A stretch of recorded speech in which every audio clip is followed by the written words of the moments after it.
महीने में बाहर निकला, 10वां महीना जैसे मेरा पूरा हुआ, जब मैं बाहर निकला तो मैं इस प्रकृति को देखने लगा। तो माँ को देखा मैंने बोला मेरी माँ कितना कष्ट सहती है जब वो बच्चे को जन्म देती है, और जो बच्चा है वो भी जो है 9 महीना पूरा करने के बाद में 10वें महीने में स्वस्थ अवस्था में जब बच्चा पैदा होता है तो वो बच्चे की देख रेख सब करता है।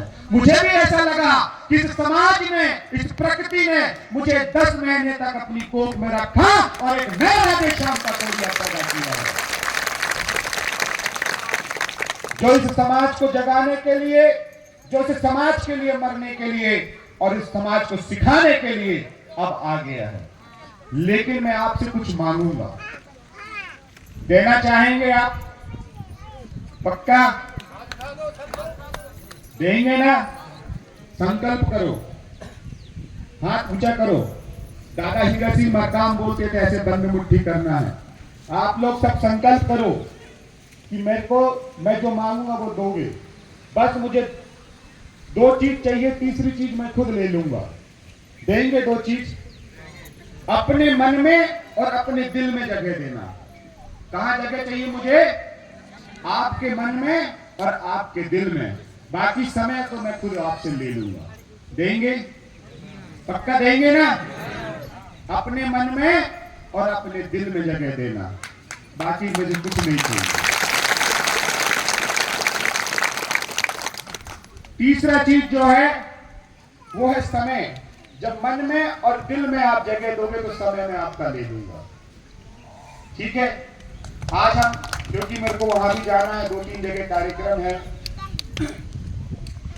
मेरे आंखों में आंसू आ जाते हैं जब मैं मेरे समाज को देखता हूं, क्योंकि मैं 10 महीने से, जैसे माँ की कोख में बच्चा पेट में बंद रहता है, इस प्रकृति इकट्ठी होती है, प्रकृति जब बाहर निकलती है तो फड़ा पहन सकती है, वो महसूस करता है। तो उस 10 महीने तक मैं इस समाज को देखने के लिए, समाज की वेदनाओं को देखने के लिए मैं तरस गया था। जेल में नाना प्रकार के सुनता था कि पुलिस वाले भगा रहे हैं, सारे समाज के लोग डर गए हैं, और इस पीले गमछे में मुझे जो है पुलिस वालों का, मीना सिंह का और बीजेपी सरकार का ये कहना था कि उमरिया जिले से गोंडवाना गणतंत्र पार्टी और ये पीले गमछे को खत्म कर देंगे। क्या कर देंगे? इस पीले गमछे को खत्म कर देंगे। और इस पीले गमछे को खत्म करने के लिए 24 घंटे में मेरे साथ में मारपीट की गई। मेरा हाथ फ्रैक्चर हो गया, मेरे पीठ से पूरे जो है चमड़ियां निकल गई, इतना मारा, इतना मारा। लेकिन जैसे ये पीला गमछा बैठाल के, बिछा के जो है मुझे बोला कि इसके ऊपर चल, जब मैं चला तो मेरे शरीर में जितना दर्द था वो सारा दर्द खत्म हो गया, वो सारा दर्द खत्म हो गया। क्योंकि जब बच्चे का जन्म होता है तो माँ का जो दूध है वो भी पीला निकलता है। तो मुझे तो इस पीले गमछे में चलवा दिया दर्द के बाद। बच्चा कब जन्म होता है? जब दर्द होता है। तो मुझे ऐसा लगा ये प्रकृति मेरे लिए कुछ कर रही है, और इस प्रकृति ने जो मुझे दिया है अब मुझे समाज को देना है। तो आप, आज विश्व आदिवासी दिवस है, आज हम लोग नाचते हैं, गाते हैं, त्योहार जैसे मनाते हैं, लेकिन अब आज आपको बदलना है। आपको अपने हक अधिकार को समझना होगा। क्या समझना होगा? हक अधिकार को समझना होगा, कानून को समझना होगा, क्योंकि इनको मालूम है कि ये आदिवासी कौम जो है पढ़ी लिखी नहीं है, तो इनको कानून के चक्कर में ऐसे फंसाओ, ऐसे फंसाओ, ऐसे फंसाओ कि इनकी चप्पलें गिर जाएं और ये थक हार के जो है शांत बैठ जाएं। इसीलिए अब कानून का जानकार बनना है। हमारे ना तो सुप्रीम कोर्ट में, हाई कोर्ट में, ना तो सेशन कोर्ट में कोई भी जज नहीं है आदिवासी, और आदिवासी जज नहीं होने के कारण कोई वकील भी नहीं है, तो हमारा केस कौन लड़ेगा?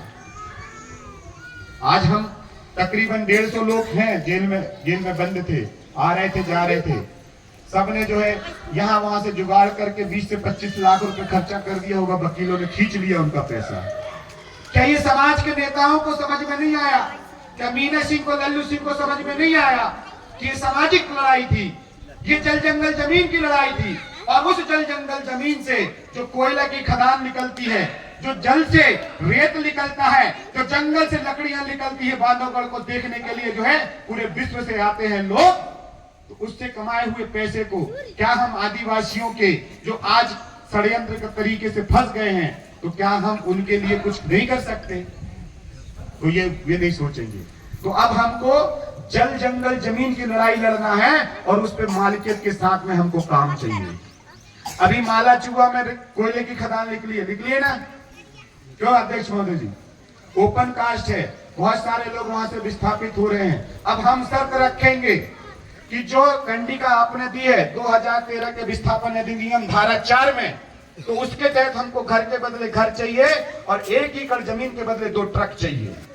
क्या चाहिए? 2 ट्रक चाहिए। ऐसा क्यों करेंगे कि हमें पता है मालाचुआ से हम कहां ले जाएंगे? संजय गांधी विद्युत ताप परियोजना में गाड़ी चलाएंगे तो महीने का कितना 10 लाख रुपए कमाएंगे। वो हमको ये सारी व्यापारिक जानकारी ना देके बोलते कि रोजगार दे रहे हैं, तुमको नौकरी दे रहे हैं। अरे बहुत कर ली नौकरी, पता है कोयले में काम करेंगे तो हमारे लोग मर चुके हैं, कैंसर हो जाता है। तो कराना है तुमको तो कराओ। बिहार वालों को, यूपी वालों को, जो बाहर से आता है, पंडित ब्राह्मण जो भी लोग आते हैं, सामान्य वर्ग के लोग आते हैं, तो उनको आप नौकरी दीजिए। हम बोल रहे हैं, लेकिन हमको व्यापार दीजिए। क्या चाहिए हमको? व्यापार चाहिए। शायद आपको याद होगा जब लास्ट शब्द मेरे 26 सितंबर के आपने सुने होंगे कि अब हम इन व्यापारियों को हमारे गांव में घुसने नहीं देंगे। अब बोल तो दिया मैंने, लेकिन क्या उसको आपने साकार किया? नहीं किया। तो अब हमको साकार करना है। हम किसान हैं, अब हमारी बीज खाद की दुकान हमारी ही होनी चाहिए। हम अपनी बीज खाद की दुकान रखेंगे तो यूरिया डीएपी सारी हमारे समाज, हमारा समाज है, इतना बड़ा समाज है, तो हम जब बेचेंगे तो पैसा हमारे पास आएगा। जब पैसा हमारे पास आएगा तो हम समाज के विकास में लगाएंगे। सही है? तो ये आपको करना होगा। और इसके साथ साथ में भारतीय संविधान को समझना होगा कि आप आदिवासी हैं तो आदिवासी किस